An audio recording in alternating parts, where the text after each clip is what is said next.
Hi friends, welcome back to my channel. ഇന്ന് ഞാൻ വന്നിരിക്കുന്നത് വീട്ടമ്മമാർക്കെല്ലാം യൂസ്ഫുൾ ആകുന്നൊരു ടിപ്സ് വീഡിയോ ആയിട്ടാണ് കേട്ടോ. സ്കൂളിൽ പോകുന്ന മക്കളൊക്കെ ഉള്ള വീട്ടിലും പിന്നെ ഓഫീസിൽ പോകുന്ന ആൾക്കാരൊക്കെ ഉള്ള വീട്ടിലായാലും ഈ മഷി വൈറ്റ് ഷർട്ടിലൊക്കെ വരുന്നത് ഒരു പ്രശ്നം തന്നെയാണ്. അപ്പോൾ അതിനുള്ളൊരു ടിപ്സ് വീഡിയോ ആണ് ഇന്നത്തെ വീഡിയോ. അപ്പോൾ നമുക്ക് വീഡിയോയിലോട്ട് പോവാം. വീഡിയോ ഇഷ്ടമാവുകയാണെങ്കിൽ ലൈക്ക് ചെയ്യാനും ഫ്രണ്ട്സിനും ഫാമിലിക്കും ഒന്ന് ഷെയർ ചെയ്ത് കൊടുക്കാനും മറക്കല്ലേ ഫ്രണ്ട്സ്. ഈ ഒരു മഷി കളയാൻ വേണ്ടിയിട്ട് നമ്മുടെ വീട്ടിലുള്ള ഈ ഒരു രണ്ട് സാധനം മാത്രം മതി കേട്ടോ. അതിനായിട്ട് ഞാനിപ്പോൾ ഒരു പഴയ ടീഷർട്ടും അതുപോലെ തന്നെ ഒരു പഴയ യൂണിഫോമിൻ്റെ ഷർട്ടും എടുത്തിട്ടുണ്ട് കേട്ടോ. ഇതിലേക്ക് ഞാനിപ്പോൾ ഈ ഒരു പെന്ന് വെച്ചിട്ടൊന്ന് വരച്ച് കൊടുക്കുന്നുണ്ട്. ഇതിപ്പോൾ നമുക്ക് ടീഷർട്ടിൽ നിന്നാണോ ഫസ്റ്റ് തന്നെ ഈ ഒരു ഇങ്കിൻ്റെ സ്ട്രെയിൻ പോവാമെന്നോ നോക്കാം, അല്ലെങ്കിൽ ഷർട്ടിൽ നിന്നാണോ എന്ന് നോക്കാം. ഈ ഒരു ടീഷർട്ടിൽ നമ്മളിപ്പോൾ അത് വരച്ച് കൊടുത്തിട്ടുണ്ടല്ലോ.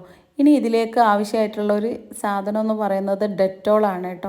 ഇപ്പോൾ എല്ലാ വീട്ടിലും ഡെറ്റോൾ ഉള്ളതുകൊണ്ട് തന്നെ നമുക്കിത് കുറച്ച് ഇതിലേക്ക് ഒഴിച്ച് കൊടുക്കാം. ഈ ഒരു സ്ട്രെയിനുള്ള ഭാഗത്ത് ഇത് ഒഴിച്ച് കൊടുക്കാം കേട്ടോ. പിന്നെ ഇതിലേക്ക് വേണ്ടത് ലിക്വിഡായിട്ടുള്ളൊരു ഡിറ്റർജൻറ്റിൻ്റെ ഏതെങ്കിലും ഒരു ബ്രാൻഡിൻ്റെത് മതി കേട്ടോ. ഞാനിപ്പോൾ ഉജാല ബ്രാൻഡിൻ്റെതാണ് എടുക്കുന്നത്. നിങ്ങളിപ്പോൾ സർഫിൻ്റെ എടുക്കുകയാണെങ്കിൽ കുറച്ചുകൂടി നല്ലതായിരിക്കും. എൻ്റെ അടുത്ത് ഉജാലൻ്റെ ഡിറ്റർജൻറ്റിൻ്റെ ലിക്വിഡായിരുന്നു ഉള്ളത്. അപ്പം ഈ ഒരു ഡെറ്റോള് നമ്മുടെ ഈ ഒരു സ്ട്രെയിനിൽ ആവണം, നല്ലപോലെ ഈ ഒരു സ്ട്രെയിനിൻ്റെ ചുറ്റുപാടും ആവണം കേട്ടോ. എന്നിട്ട് ഇതിലേക്ക് ഞാനിനി ലിക്വിഡായിട്ടുള്ള ഡിറ്റർജൻറ്റ് കൂടി ഒഴിച്ച് കൊടുക്കുന്നുണ്ട്. ഏകദേശം ഒരു ചെറിയൊരു ടീസ്പൂണിലൊക്കെ മതിയാകും. അതും ഈ ഒരു സ്ട്രെയിനിൻ്റെ മുകളിലായിട്ട് വരണം. ഈ ലിക്വിഡ് ഡിറ്റർജൻറ്റ് കൂടി ഒഴിച്ചതിന് ശേഷം നമുക്കിതൊരു 1 മിനിറ്റ് മുതൽ 2 മിനിറ്റ് വരെ വെറുതെ ഇങ്ങനെ വെക്കുക കേട്ടോ. ഞാനിപ്പോൾ ഇത് ടേബിളിൻ്റെ മുകളിൽ വെച്ചിട്ടാണ് കാണിക്കുന്നത്. നിങ്ങളിപ്പോൾ ഇതൊരു ബക്കറ്റിലൊക്കെ ഇട്ട് വയ്ക്കുകയാണെങ്കിൽ കുഴപ്പമൊന്നുമില്ല. നിങ്ങളിത് ബക്കറ്റിൻ്റെ പുറത്തെടുത്ത് വെച്ചതിന് ശേഷം ജസ്റ്റ് ഒന്ന് കൈകൊണ്ടോ അല്ലെങ്കിൽ എന്തെങ്കിലും ഒരു സ്ക്രബ്ബർ കൊണ്ടോ ജസ്റ്റ് ഒന്ന് ഉരച്ച് കൊടുക്കുമ്പോൾ നിങ്ങൾക്കിത് ഇതിൻ്റെ മുകളിൽ നിന്ന് സ്ട്രെയിനൊക്കെ ഒന്ന് ജസ്റ്റ് മങ്ങി വരുന്നതായിട്ട് കാണാം. നിങ്ങളടുത്ത് ഈ ഒരു സ്ക്രബ്ബർ ഉണ്ടല്ലോ, നമ്മൾ പ്ലാസ്റ്റിക്കിൻ്റെ സ്ക്രബ്ബർ, അതുണ്ടെങ്കിൽ ജസ്റ്റ് അതുകൊണ്ടൊന്ന് ഉരച്ച് കൊടുത്താൽ മതി കേട്ടോ. പക്ഷേ ടീഷർട്ടിൽ ഇത് കുറച്ച് സമയം നിൽക്കുന്നുണ്ട്. ഈ ഒരു ഇങ്ക് പെട്ടെന്ന് പോയി കിട്ടുന്നില്ല കേട്ടോ. നേരെ മറിച്ച് യൂണിഫോമിൻ്റെ ഷർട്ടിൽ നിന്ന് പെട്ടെന്ന് തന്നെ എനിക്കിത് പോയി കിട്ടുന്നുമുണ്ട്. അപ്പോൾ അത് ഞാനിതൊരു 1 മുതൽ ഒരു 3-4 മിനിറ്റ് വരെ ഇതൊന്ന് ജസ്റ്റ് ഒന്ന് സ്ക്രബ് ചെയ്ത് കൊടുക്കുന്നുണ്ട് കേട്ടോ. എന്നിട്ടിത് പോയിട്ടില്ല. എന്നിട്ട് ഞാനത് ജസ്റ്റ് ഒരു 5 മിനിറ്റ് വരെ മാറ്റി വയ്ക്കുകയാണ് ചെയ്യുന്നത്. ഒരു ജസ്റ്റ് ലൈൻ ഉണ്ട്, അപ്പോൾ ഞാനതൊന്ന് മാറ്റി വയ്ക്കുകയാണ് കേട്ടോ. ഇനി നമുക്ക് ഇത് ഷർട്ടിലൊന്ന് ടെസ്റ്റ് ചെയ്ത് നോക്കാം. അതിനായിട്ട് ഞാനിപ്പോൾ അതാ ഒരു പഴയ യൂണിഫോമിൻ്റെ ഷർട്ട് എടുത്തിട്ടുണ്ട്. ഇതിനി ഇതിലേക്ക് നമുക്ക് കുറച്ചൊന്ന് വരച്ച് കൊടുക്കാം കേട്ടോ. ഈ ഒരു ഷർട്ട് എന്ന് പറയുന്നത് കഴിഞ്ഞ വർഷത്തെ യൂണിഫോമിൻ്റെ ഷർട്ടായിരുന്നു കേട്ടോ. ഈ പ്രാവശ്യം യൂണിഫോം മാറിയതുകൊണ്ട് തന്നെ ഇതല്ല ഇപ്പോഴത്തെ യൂണിഫോം, ക്രീമും മെറൂണും ആണ്. അപ്പം നമുക്ക് ഈ ഒരു ഷർട്ടിലേക്ക് ഇതൊന്ന് ജസ്റ്റ് ഒന്ന് വരച്ച് കൊടുക്കാം. എന്നിട്ട് നമ്മൾ നേരത്തെ ടീഷർട്ട് ചെയ്തില്ലേ, അതേ മെത്തേഡ് തന്നെ ഇതിലും ചെയ്യാം കേട്ടോ. ഫസ്റ്റ് തന്നെ ഡെറ്റോൾ ഒഴിച്ച് കൊടുക്കുക. ഡെറ്റോൾ ഒഴിച്ചതിന് ശേഷം ലിക്വിഡായിട്ടുള്ള ഏതെങ്കിലും ഡിറ്റർജൻറ്റ് കൂടി ഒഴിച്ച് കൊടുക്കുക കേട്ടോ. സോപ്പ് പൊടി കൊണ്ട് ഇത് പോകുമെന്ന് ഞാൻ നോക്കിയിട്ടില്ല. നിങ്ങൾക്ക് സോപ്പ് പൊടിയാണ് നിങ്ങളുടെ അടുത്തുള്ളതെങ്കിൽ സർഫിൻ്റെ ഇതുപോലത്തെ ഏതെങ്കിലും ഒരു ലിക്വിഡ് വാങ്ങിയിട്ട് ഒന്ന് സ്റ്റോക്ക് ചെയ്യുകയാണെങ്കിൽ നമ്മുടെ മക്കളെ യൂണിഫോം അലക്കാനും വൈറ്റ് ഡ്രസ്സ് അലക്കാനും ഒക്കെ നിങ്ങൾക്കത് യൂസ്ഫുള്ളാകും. ഒരു 250 അല്ലെങ്കിൽ 500 500 ml വാങ്ങി വയ്ക്കുകയാണെങ്കിൽ നമുക്കിതൊരു 3-4 മാസം വരെ യൂണിഫോമൊക്കെ അലക്കാൻ വേണ്ടിയിട്ട് അതുണ്ടാവും കേട്ടോ. യൂണിഫോം മാത്രം വൈറ്റ് ഡ്രസ്സോ ഏതെങ്കിലും ഒരു ഡ്രസ്സൊക്കെ അലക്കണമെങ്കിൽ നിങ്ങൾക്ക് ഇതുപോലെയുള്ള നല്ല ഏതെങ്കിലും ലിക്വിഡ് ഡിറ്റർജൻറ്റ് വേണ്ടി വരുമല്ലോ. അപ്പോൾ അത് യൂസ്ഫുള്ളാകും. എന്നിട്ടിത് നല്ല പോലെ ഒന്ന് ഷർട്ടിൽ ഒഴിച്ച് കൊടുത്തതിന് ശേഷം ഇതൊന്ന് ജസ്റ്റ് ഒന്ന് സ്ക്രബ് ചെയ്ത് കൊടുക്കുക കേട്ടോ. ഞാനിപ്പോൾ ഇത് കൈ കൊണ്ടാണ് സ്ക്രബ് ചെയ്യുന്നത്. കുറേ ഇങ്ങനെ സ്ക്രബ് ചെയ്യുമ്പോൾ അത് ജസ്റ്റ് ഒന്ന് മങ്ങി വരുന്നുണ്ട് കേട്ടോ. ഇനി നമുക്ക് ഏതെങ്കിലും ഒരു പ്ലാസ്റ്റിക്കിൻ്റെ സ്ക്രബ്ബറോ അല്ലെങ്കിൽ നിങ്ങൾക്ക് വേണമെങ്കിൽ പ്ലാസ്റ്റിക്കിൻ്റെ ബ്രഷ് ഉണ്ടാകുമല്ലോ, ടൂത്ത് ബ്രഷോ അല്ലെങ്കിൽ ഇത് അലക്കാനായിട്ട് ഉപയോഗിക്കുന്ന ബ്രഷോ ഏതെങ്കിലും ഒന്ന് എടുത്തിട്ട് ജസ്റ്റ് ഒന്ന് സ്ക്രബ് ചെയ്ത് കൊടുക്കുകയാണെങ്കിൽ ഈ ഒരു ഷർട്ടിൽ നിന്ന് പെട്ടെന്ന് തന്നെ പോയി കിട്ടുന്നുണ്ട് കേട്ടോ. ഞാനിത് ഷർട്ടിൽ നിന്ന് പെട്ടെന്ന് പോകാൻ വേണ്ടിയിട്ട് കുറച്ച് വെള്ളം കൂടി ചേർത്ത് കൊടുക്കുന്നുണ്ട്. അധികം വെള്ളം ചേർക്കുന്നില്ല കേട്ടോ.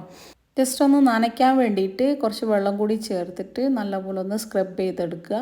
ഇപ്പം തന്നെ ഇത് പോയിട്ടുണ്ട് കേട്ടോ. ഇനി ഇത് നമുക്ക് മാറ്റി വെച്ചിട്ട് നമ്മൾ നേരത്തെ ടീഷർട്ട് ഒരു 5 മിനിറ്റ് വരെ വെക്കാൻ പറഞ്ഞ് വെച്ചിട്ടുണ്ടായിരുന്നല്ലോ, അതൊന്ന് ജസ്റ്റ് ഒന്ന് സ്ക്രബ് ചെയ്ത് നോക്കാം പെട്ടെന്ന് പോകുന്നുണ്ടോ ഇല്ലയെന്ന്. ഇതിൻ്റെ മുകളിൽ ആ ഒരു ലൈൻ ഇപ്പോഴും ഉണ്ട്. ഇനി ഈ ഒരു സ്ക്രബ്ബർ വെച്ചിട്ട് നമുക്ക് കുറച്ച് വെള്ളം ഒഴിച്ചിട്ട് ഇതൊന്ന് സ്ക്രബ് ചെയ്ത് കൊടുത്ത് നോക്കാം ഇതിൽ നിന്ന് പോകുന്നുണ്ടോയെന്ന്. ഇത് കുറച്ച് സമയം സ്ക്രബ് ചെയ്യുന്നുണ്ട് കേട്ടോ. ഏകദേശം ഒരു 1 മിനിറ്റ് മുതൽ 2 മിനിറ്റ് വരെ ഞാനിങ്ങനെ സ്ക്രബ് ചെയ്ത് കൊടുക്കുന്നുണ്ട്. ചിലർ ക്ലോറക്സ് ഒക്കെ ഇട്ടിട്ട് വൈറ്റ് ഡ്രസ്സ് ഈ ഒരു കറയൊക്കെ പോകാൻ വേണ്ടിയിട്ട് വെക്കും. ക്ലോറക്സ് ഒന്നും വേണ്ട, നമ്മുടെ വീട്ടിലുള്ള ഈ 2 സാധനങ്ങൾ മാത്രം മതി ജസ്റ്റ് ഇതൊന്ന് പോയി കിട്ടാൻ വേണ്ടിയിട്ട്.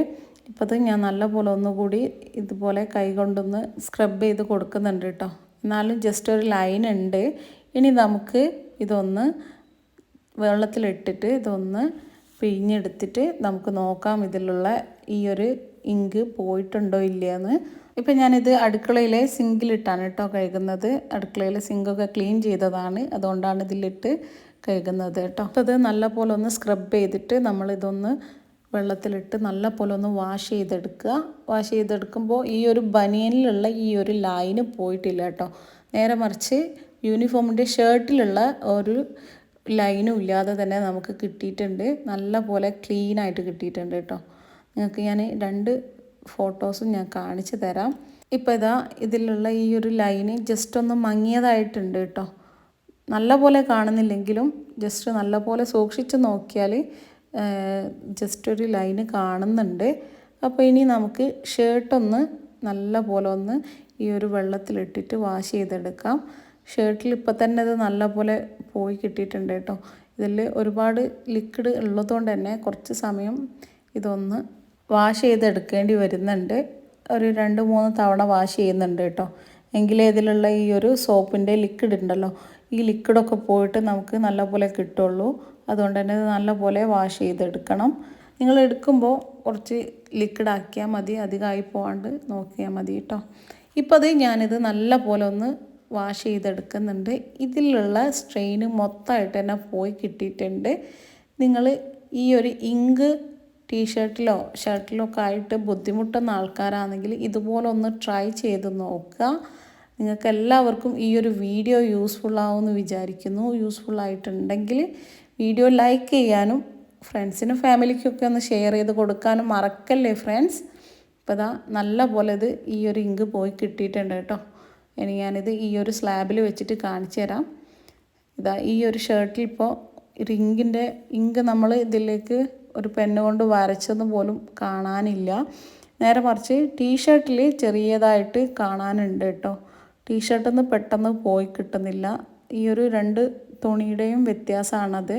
ഒന്ന് ബനിയൻ ക്ലോത്തും ഒന്ന് പോളിസ്റ്റർ മിക്സുമാണ് ക്ലോത്ത് വരുന്നത്. അതുകൊണ്ടാണ് ഈ ഒരു ഇങ്ക് ബനിയൻ ക്ലോത്തിൽ ജസ്റ്റ് ഒരു ലൈന് പോലെ മങ്ങി കാണുന്നുണ്ട്. എന്നാൽ നമ്മൾ ഈ ഒരു പോളിസ്റ്റർ മിക്സിൽ അങ്ങനെ കാണുന്നില്ല കേട്ടോ. അപ്പം നിങ്ങൾക്ക് എല്ലാവർക്കും ഈ ഒരു വീഡിയോ യൂസ്ഫുള്ളായി എന്ന് വിചാരിക്കുന്നു. യൂസ്ഫുള്ളായിട്ടുണ്ടെങ്കിൽ വീഡിയോ ലൈക്ക് ചെയ്യാനും ഫ്രണ്ട്സിനും ഫാമിലിക്കും ഒക്കെ ഒന്ന് ഷെയർ ചെയ്ത് കൊടുക്കാനും സബ്സ്ക്രൈബ് ചെയ്യാതെ കാണുന്നുണ്ടെങ്കിൽ സബ്സ്ക്രൈബ് ചെയ്ത് സപ്പോർട്ട് ചെയ്യാനും മറക്കല്ലേ ഫ്രണ്ട്സ്. മറ്റ് നല്ലൊരു യൂസ്ഫുൾ വീഡിയോസായിട്ട് ഞാൻ ഇനിയും വരും. അതുവരേക്കും എല്ലാവർക്കും താങ്ക് യു ഫോർ വാച്ചിങ്.